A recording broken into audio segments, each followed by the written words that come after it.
அனைவருக்கும் வணக்கம். மகர ராசிக்காரர்களுக்கு கிரகநிலைகளின் அமைப்பை ஆராய்ந்து பார்க்கும்போது தண்டனையாக இருந்த வாழ்க்கையில் ராஜயோகம் என்று சொல்லக்கூடிய வகையில் கிரகநிலைகளின் அமைப்பு எப்படி உள்ளது என்று ஆராய்ந்து பார்க்கும்போது பல கிரகநிலைகளில் ஏற்படக்கூடிய மாறுதல் நன்மையும் முன்னேற்றத்தையும் ஏற்படுத்தி கொடுக்கக்கூடிய ஒரு சிறந்த அமைப்பாக நிச்சயம் மகர ராசிக்காரர்களுக்கு அமைகிறது.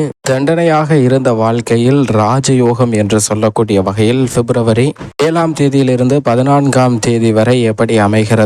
ராஜயோகம் என்று சொல்லக்கூடிய வகையில் கிரகநிலைகளின் அமைப்பு எந்தெந்த விஷயங்களில் அதீதமான முன்னேற்றத்தை ஏற்படுத்தி கொடுக்கக்கூடிய ஒரு சிறந்த அமைப்பாக பார்க்கப்படுகிறது. ஏனென்றால் வாழ்வில் பல்வேறு விதமான துன்பங்கள், வேதனைகள், அவமானங்கள், போராட்டங்கள் போன்றவை நிறைந்த சூழ்நிலையில் நிச்சயமாக கிரகநிலைகளில் ஏற்படக்கூடிய மாறுதல் என்பது தண்டனையாக இருந்த வாழ்க்கையில் மாற்றம் ஏற்பட்டு ராஜயோகம் கிடைக்கக்கூடிய வகையில் நல்ல பல சந்தர்ப்பங்கள் கிடைக்கக்கூடிய ஒரு தருணமாக அமைவதற்கான வாய்ப்பு பிப்ரவரி 7ஆம் தேதியிலிருந்து 14ஆம் தேதி வரை கிரகநிலைகளின் அமைப்பை ஆராய்ந்து பார்க்கும் போது கிடைப்பதற்கான வாய்ப்பும் யோகமும் நிறைந்து கிடைக்கிறது என்பதை தெளிவாகவும் துல்லியமாகவும் கிரகநிலைகள் உறுதிப்படுத்துகின்றன. ஏனென்றால் இந்த தருணத்தில் பூமிக்காரகன் மங்களகாரகன் என்று சொல்லக்கூடிய செவ்வாய் உச்சம் பெற்று சஞ்சரிக்கிறாருங்க.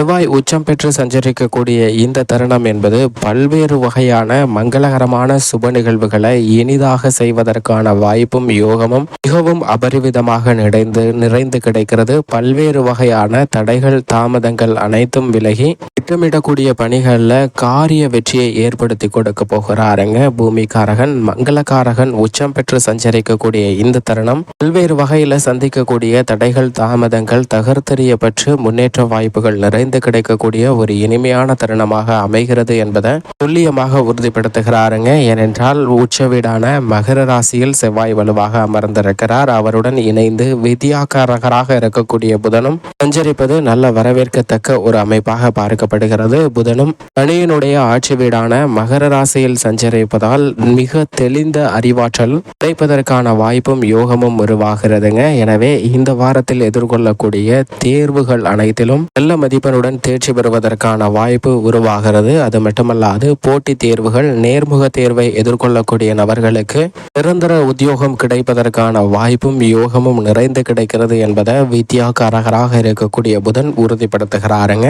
அந்த தேர்வில் வெல்வதற்கான அறிவாற்றலை கொடுக்கக்கூடிய வலுவான அமைப்பில் புதன், செவ்வாய் 2 கிரக நிலைகளும் சஞ்சரிப்பது நல்ல வரவேற்கத்தக்க ஒரு அமைப்பாக பார்க்கப்படுகிறது.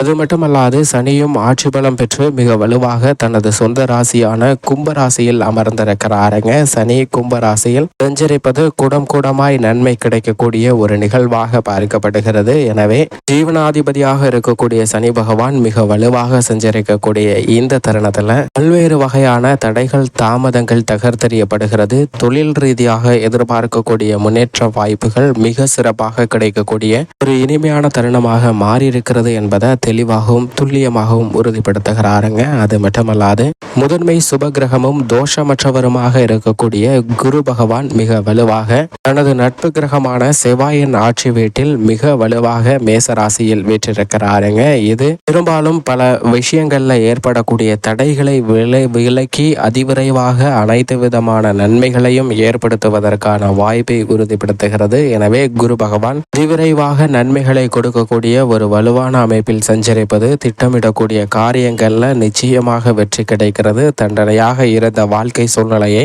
மாற்றுவதற்கான நல்ல வாய்ப்பும் சந்தர்ப்பங்களும் இந்த தருணத்தில் ஏற்படுத்தி கொடுக்க போகிறாருங்க. சற்று விழிப்புணர்வுடன் செயல்பட்டால் நிச்சயமாக அதற்கான பலனை பெறுவதற்கான வாய்ப்பு உருவாகிறது என்பதில் சந்தேகமே இல்லை. அது மட்டுமல்லாது மிக வலிமை வாய்ந்த சுக்கிரனும் இந்த தருணத்தில் குருவின் மற்றொரு ஆட்சி வீடான தனுசு ராசியில் அமர்ந்து சஞ்சரிக்கிறாருங்க. சுக்கிரன் மிக வலுவாக தனுசு ராசியில் சஞ்சரிப்பது எதிர்பார்க்கக்கூடிய காரியங்களை பூர்த்தி செய்யக்கூடிய ஒரு அமைப்பாக பார்க்கப்படுகிறது. ஏனென்றால் சுக்கிரனின் பார்வையில் குரு சமகிரகமாக பார்க்கப்படுகிறார். குருவின் பார்வையில் சுக்கிரன் பகை கிரகமாக இருந்தாலும் கூட சுக்கிரன் குருவினுடைய ஆட்சி வீட்டில் சஞ்சரிப்பது இந்த தருணத்தில் பல தடைகளை விலக்கி புதிய வாய்ப்புகளை தாராளமாக ஏற்படுத்தி கொடுக்கக்கூடிய ஒரு சிறந்த அமைப்பாக பார்க்கப்படுகிறது. அது மட்டுமல்லாது அரசியல் சதுரங்கத்துல மிகப்பெரிய மாற்றத்தை ஏற்படுத்தி கொடுக்கக்கூடிய வகையில் சுக்கிரன் வலுவாக சஞ்சரிக்கிறாருங்க.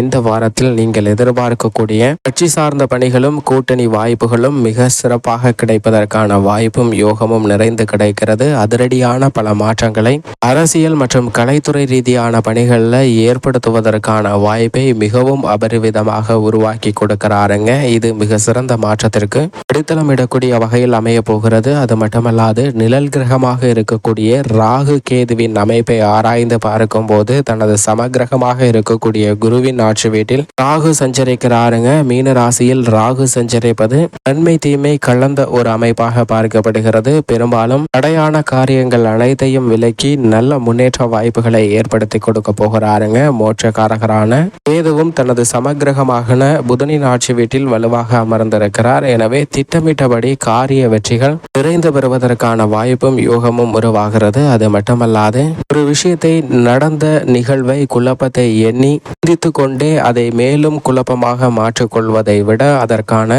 தெளிவான ஒரு தீர்வை சிந்திக்கக்கூடிய ஆற்றலை நிச்சயமாக மோட்சக்காரகரான கேது ஏற்படுத்தி கொடுக்கிறாருங்க. இது மிகப்பெரிய அளவில் வரவேற்கத்தக்க ஒரு அமைப்பாக பார்க்கப்படுகிறது. மோட்சக்காரகரான கேது தெளிந்த ஞானத்தையும் அறிவாற்றலையும் கொடுப்பதால் இந்த தருணத்தில் தண்டனையாக இருந்த சூழ்நிலையை நிச்சயமாக ராஜயோகமாக மாற்றுவதற்கான வாய்ப்பு மிகவும் அபரிவிதமாக கிடைக்கிறது. மேலும் சந்திரனின் அமைப்பை ஆராய்ந்து பார்க்கும் போது 6 8 தேதி வரை தனுசு ராசியிலும் 8 10 தேதி வரை மகர ராசியில் சுக்கிரனுடன் இணைந்து சஞ்சரித்த சந்திரன் அதற்கு பிறகு செவ்வாய் மற்றும் புதனுடன் இணைந்து சஞ்சரிக்கிறாருங்க. 8 10 தேதி வரை. அதற்கு பிறகு சனி மற்றும் சூரியனுடன் இணைந்து சஞ்சரிக்க போகிறார். அதற்கு பிறகு அவர் ராகுவுடன் இந்த வாரத்தின் இறுதியில் இணைகிறாருங்க. இது மட்டுமல்லாது மிக முக்கிய தினமான தை அமாவாசை இந்த வாரத்தில் வருகிறதுங்க. தை அமாவாசை வழிபாட்டை மேற்கொள்வதால் அபரிவிதமான பலன்களையும் பெறுவதற்கான வாய்ப்பு நிச்சயமாக கிடைக்கிறது.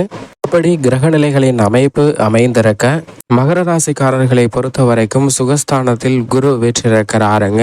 குரு மிக விரைவில் பஞ்சமஸ்தானத்தில் நுழைய போகிறார். எனவே குரு பகவானிடமிருந்து பல அபரிவிதமான நன்மைகளை பெறுவதற்கான வாய்ப்பு இந்த வாரத்தில் நிறைந்து கிடைக்கிறது. ராஜயோகாதிபதியும் பாதசனியாக அமர்ந்திருப்பதால் பல்வேறு வகையான சிரமங்களை விலக்கி விடுகிறாருங்க. இந்த வாரத்தில் ஜென்ம ராசியில் 3 கிரக நிலைகள் சஞ்சரித்தாலும் உச்சம் பெற்று சஞ்சரிக்கிறாருங்க. ராசியின் ராஜயோகாதிபதியாக இருக்கக்கூடிய செவ்வாய் ஜென்ம ராசியில் உச்சம் பெற்றிருப்பது நல்ல வரவேற்கத்தக்க ஒரு அமைப்பாக தான் பார்க்கப்படுகிறது. பொருளாதார ரீதியான இருக்கக்கூடிய சிக்கல்களை விலக்கி ராஜயோகம் என்று சொல்லக்கூடிய வகையில் நல்ல பல வாய்ப்புகளும் முன்னேற்றமும் நிறைந்த ஒரு தருணமாக அமைவதற்கான சூழ்நிலையை நிச்சயமாக உருவாக்கி கொடுக்கிறாருங்க. பல்வேறு வகையான தடை நிறைந்த காரியங்களை கூட இந்த தருணத்தில் மிக சிறப்பாக செய்து முடிக்க முடியும். ஏனென்றால் நிழல் கிரகமாக இருக்கக்கூடிய ராகு மற்றும் கேதுவின் அமைப்பு மிகவும் அதீத நன்மையை கொடுக்கக்கூடிய அமைப்பில் இருக்கின்றன. 3ஆம் இடமான தைரிய ஸ்தானத்தில் ராகு சஞ்சரிப்பது எப்பேற்பட்ட பிரச்சனையாக இருந்தாலும் சிக்கலாக இருந்தாலும் அவற்றை மாற்றிக்கொள்ளக்கூடிய சிறந்த யோகம் கிடைப்பதற்கான வாய்ப்பு நிச்சயமாக கிடைக்கிறது. மேலும் சந்திரனும் இந்த வாரம் முழுவதும் நல்ல பலனை நிறைந்து கொடுக்கக்கூடிய ஒரு அமைப்பில் சஞ்சரிக்கிறாருங்க. எனவே திட்டமிடக்கூடிய காரியங்கள் அனைத்திலும் மகர ராசிக்காரர்களுக்கு வெற்றி வாய்ப்பு நிறைந்து கிடைக்கிறது. தை அமாவாசை வரக்கூடிய இந்த தருணத்தில் கூடுதல் கவனத்துடனும் விழிப்புணர்வுடனும் செயல்பட்டால் நல்ல பலன்கள் நிறைந்து கிடைக்கும். மேலும் இந்த தருணத்தை சாதகமாக மாற்றிக்கொள்ள நிச்சயமாக மகர ராசிக்காரர்கள் குலதெய்வ வழிபாட்டை மேற்கொள்ளுங்கள். நிறைந்த நன்மையும் முன்னேற்றமும் தங்களுடைய வாழ்வில் இனிதாக கிடைக்கும்.